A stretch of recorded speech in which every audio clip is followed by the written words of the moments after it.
할렐루야. 네. 아멘을 해주시는군요. 네, 고맙습니다. 하나님의 은혜와 평강이 오늘 목요 채플에 참석한 여러분 가운데 함께 하시기를 축복합니다. 먼저 감사의 인사를 전합니다. 이 부족하고 자격 없는 사람이 이 귀한 자리에서 여러분과 복음의 은혜 나눌 수 있도록 되어서 참 영광스럽고 감사하게 생각합니다. 하나님께 감사드리고 또 우리 총장님께, 교수님들께, 또 학생 여러분, 직원 여러분들께 감사드립니다. 저도 한 20여 년 전쯤 여러분처럼 이곳 채플에서 예배에 참석하던 때가 있었습니다. 그때도 선배 목사님들께서 오셔서 설교를 하시던 그런 때가 있었는데, 지금은 모두 은퇴하셨을 그 선배님들 중에 말씀을 들으며 때때로 저분 참 좀 주책 맞다 이런 느낌을 받을 때가 있었습니다. 그래서 그때 제가 생각하기를 만에 하나라도 제가 이 감신대 채플에서 설교할 기회가 오면 꼭 이 말을 해야 되겠다, 이런 말씀만 전해야 되겠다 다짐한 적이 있거든요. 근데 사실 현실적으로 그럴 일어날 확률이 거의 없다 이렇게 생각하고 있었습니다. 저 유명하지도 않고 잘하는 것도 별로 없고 지극히 소극적이고 평범한 사람이기 때문이죠. 근데 뜻밖의 20여 년 만에 그 기회가 오고 말았습니다. 총장님께서 전화를 주셔가지고 오늘 설교를 준비하면서 그때 생각을 했어요. 근데 문제가 생겼습니다. 그 선배님 참 주책 맞았는데 나는 그때 꼭 기회가 오면 이런 말씀을 드려야 되겠다고 생각을 했는데 뭘 말해야 되겠다고 생각나는지 전혀 생각이 안 나는 거예요. 그래서 지난 몇 주 동안 고민을 했는데 전혀 생각이 안 나서 그냥 왔습니다. 그리고 문득 두려워졌어요. 그 시절, 제가 여러분 같은 시절, 제 인생에 가장 반짝반짝해서 감신해서 하나님에 대해서 궁리하고 기도하고 공부하고, 그리고 나는 장차 이런 사람이 돼야지 다짐했던 그런 걸 다 잊어버리고 지낸 건 아닌가 하는 두려움이 있었습니다. 2002년 월드컵이 한창이던 어느 날 대학원 과정 중이었던 저는 학기말 페이퍼로 정신없는 시간을 보내고 있었습니다. 시간에 맞춰 학기말 페이퍼 내고 밤새 작업하고 숙제해서 제출하느라고 밤새 숙제 내고, 그리고 오전에 늦잠 자고, 또 밤에 일어나서 시험 공부하고 이러면서 시간을 보내던 그런 학기말 시간이었습니다. 신석구 기념관, 그때는 종합관이라고 불렀는데 모든 게 다 있어서 종합관이라고 불렀던 것 같아요. 그곳 지하 기숙사에서 저는 그때 지내고 있었는데요. 그날도 늦지막히 늦잠 자고 일어나서 누군가 켜놓았을 TV에서 낯익은 영정사진 하나를 보게 되었습니다. 그때 충격은 좀 큰 것이어서 게으르게 일어나서 나태한 태도로 TV의 시선을 옮기고, 그때 느닷없이 나타난 친구의 영정사진은 마치 영화의 장면처럼 지금도 눈 감으면 떠오르는 그런 장면입니다.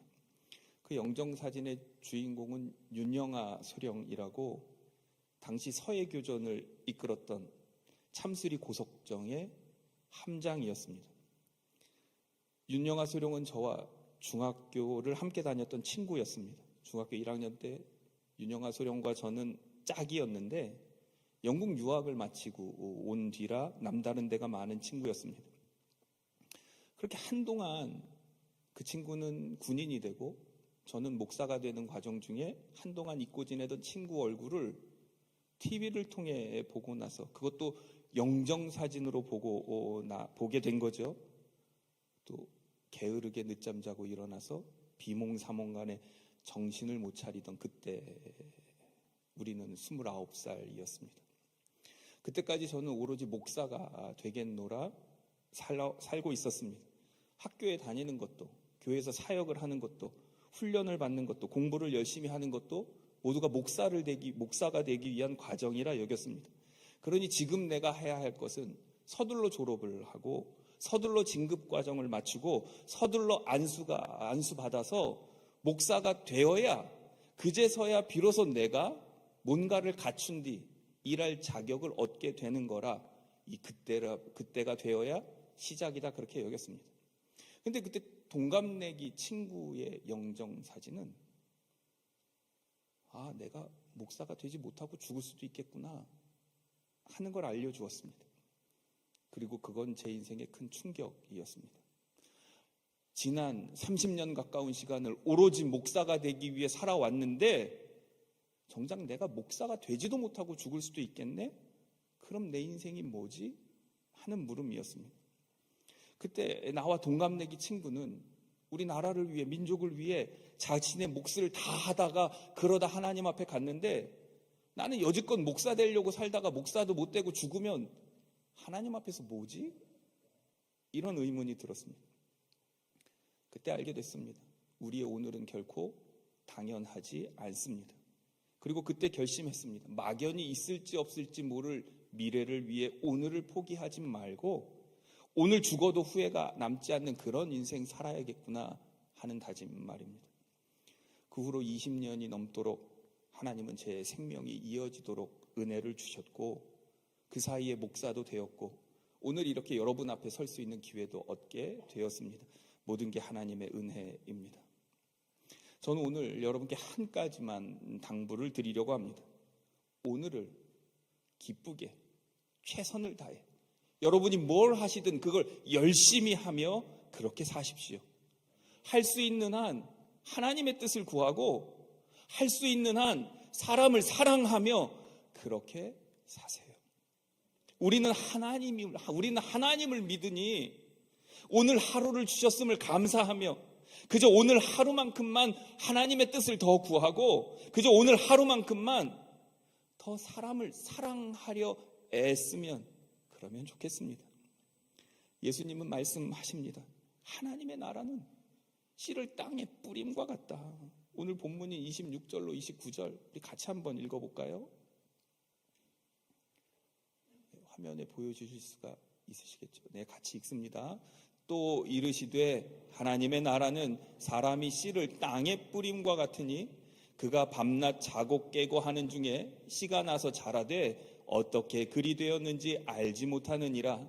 땅이 스스로 열매를 맺되 처음에는 싹이요 다음에는 이삭이요 그 다음에는 이삭의 충실한 곡식이라. 열매가 익으면 곧 낮을 대나니 이는 추수 때가 이르렀음이라. 아멘. 씨앗이 스스로 자랍니다.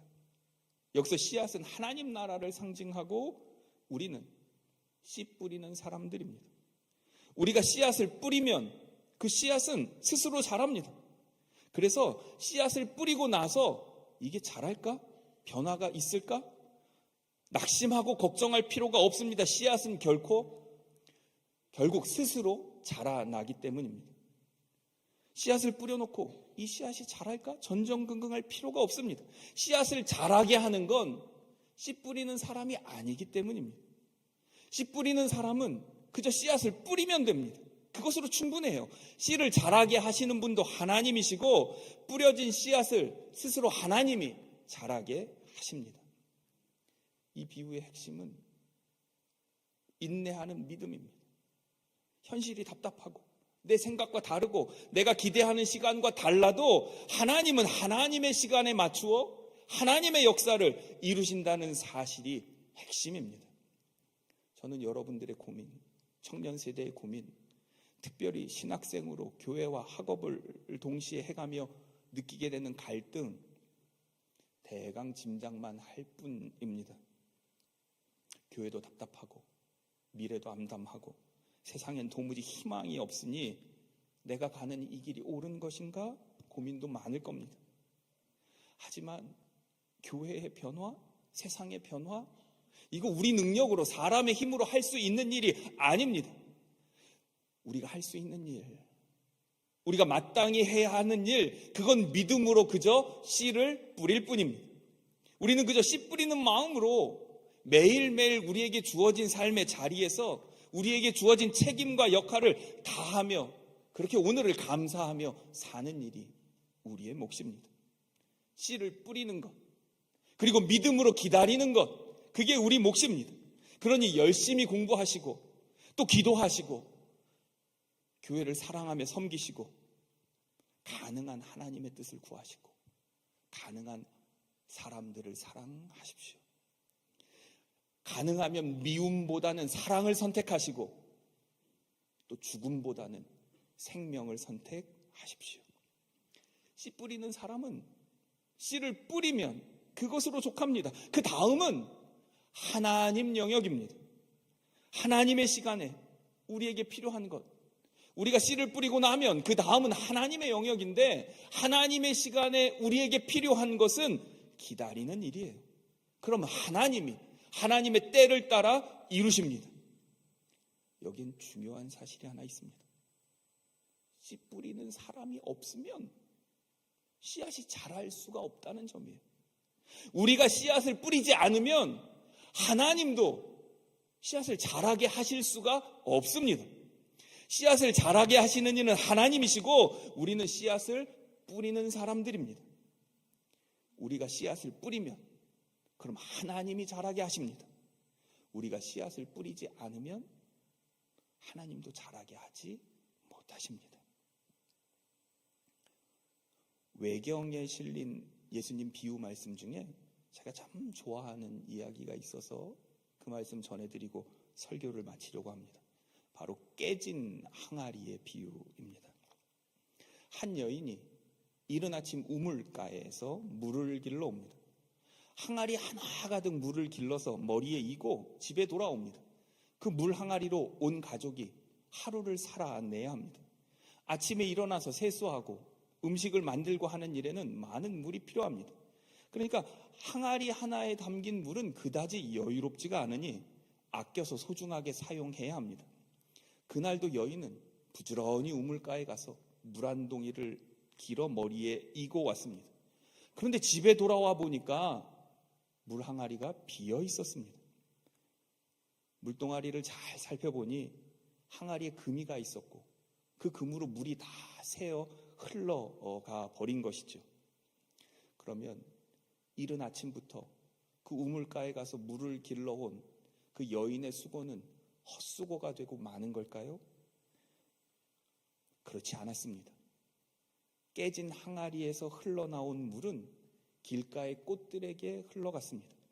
여인의 항아리에서 흐른 물은 길가의 꽃들을 자라게 했습니다. 길가의 풀들은 깨진 항아리에서 흘러나오는 물을 먹고 기운을 내고 꽃을 피우고 열매를 맺을 수 있었습니다. 예수님은 하나님의 나라가 이와 같다 하십니다. 하나님의 나라는 깨진 항아리를 통해서도 생명을 살리는 그런 능력입니다. 그러니 우리는 낙심하지 말아야 합니다. 스스로 자라게 하고 열매 맺게 하시는 하나님을 믿고 우리는 할 수 있는 한 씨를 뿌려야 합니다. 여인은 여인의 일을 합니다. 사람이 일을 할 때 그게 완벽한 것이 아니에요. 애썼는데 마치 남아있는 건 빈 항아리 같은 빈 물항아리 같이 헛수고처럼 느껴질 때도 있습니다. 하루 종일 아침에 일찍 나가서 물항아리를 길어 왔는데 집에 와보니 그게 빈 항아리면 얼마나 맥이 빠지겠어요? 그런데 하나님은 그걸 가지고도 역사하신다 말씀합니다.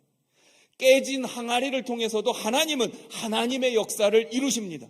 그러니 여러분, 복음의 일을 할 때, 선을 행할 때 낙심하지 마시기 바랍니다. 하나님의 뜻, 하나님의 마음에 대한 확신이 있거든 지속에 대한 열심을 가지고 그리고 끊임없이 포기하지 말고 씨를 뿌리시기 바랍니다. 보이지 않아도 땅은 씨앗을, 생명을 품고 있고 그 씨앗을 품에 안아 열매 맺게 하시고 하나님의 나라도 그렇습니다. 우리가 뿌리는 선한 씨앗, 이거 보잘것없어 보인다고 걱정할 필요 없습니다. 결국 하나님은 우리의 씨, 우리의 열심, 우리의 열정, 우리의 눈물, 우리의 기도를 하나님이 품에 안으셔서 하나님이 역사하실 것이기 때문입니다. 우리가 하루하루를 믿음으로 살아간다면, 하루하루를 나에게 주어진 것으로 씨를 뿌리며 살아간다면, 그러면 이제 필요한 것은 하나님의 때를 기다리는 일입니다. 우리는 일상을 그리스도인으로 살아가며 하나님 나라를 기다려야 합니다. 우리는 끊임없이 뭔가를 시도하면서 당장의 성과가 있어야 한다고 생각합니다. 당장의 눈에 보이는 결실이 없으면 이거 뭔가 실패한 것 아닌가 안달합니다. 우리는 기도하면 곧바로 응답 보기를 원합니다. 복음을 실천하면, 복음을 선포하면 곧바로 결실을 보기를 원합니다. 당연한 일이죠. 하지만 언제나 우리의 기대와 결과가 같은 것은 아닙니다. 주님은 우리의 상황이 이런 것을 아시고 이 비유를 들려주고 계십니다. 세상이 좀처럼 변하지 않는 것 같아 보여도 괜찮습니다. 우리는 하나님을 믿으니까요. 선의를 가지고 아무리 사람들을 대해도, 아무리 사랑으로 대하려 해도 이 완악한 사람들의 마음 도무지 누그러지지 않을 때 많지요. 세상도 사람도 좀처럼 변하지 않는 것 같습니다. 오히려 주님의 말씀을 따르려 하고 예수님처럼 살려고 하면 오히려 비난받고 오히려 손가락질 당하고 무시당하는 게 요즘 세상 같기도 합니다.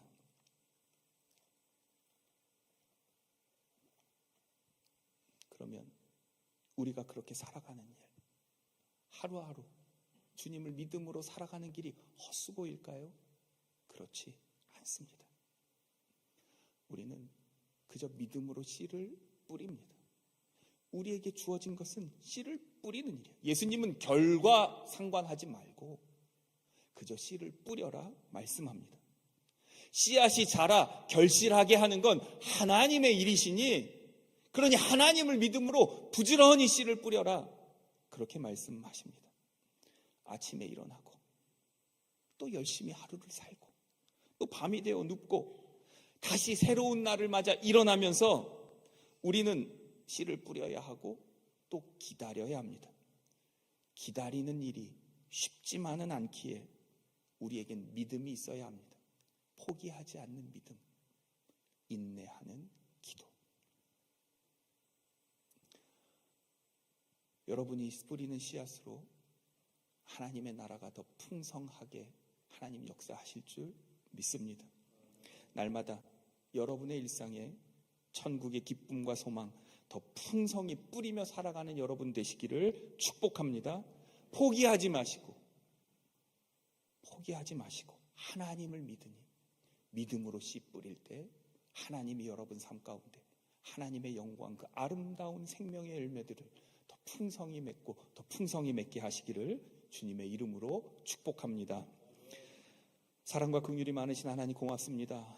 부족한 종이 우리가 함께 열심으로 하나님을 믿으며 복음의 씨를 뿌려보자 다짐하며 결심하며 말씀을 나눴습니다. 주님,